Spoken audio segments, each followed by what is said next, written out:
A PAC code is a unique 7-9-digit alphanumeric code that allows you to transfer your mobile number to another UK provider. Lycamobile offers three main ways to get your PAC code: via the Lycamobile app, which is the fastest and most popular method, through your online account on the Lycamobile website, or by contacting customer support. Make sure your Lycamobile SIM is active and you have no outstanding bills before requesting your PAC code. Remember, the PAC code expires after 30 days, so use it promptly once you receive it.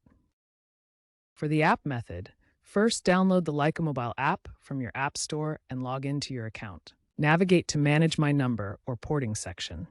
Then request your PAC code. It will appear instantly in the app. For the online account method, visit mylycamobile.com and sign into your account. In the Services section, select Get PAC Code. You may need to answer security questions for verification.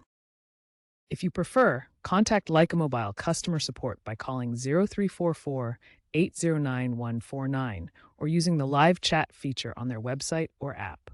They will verify your account details before issuing the PAC code, which you'll receive via SMS or email. Once you have your PAC code, provide it to your new provider. They'll handle the number transfer within 1 to 2 working days. Don't forget to back up your contacts and data before the transfer begins.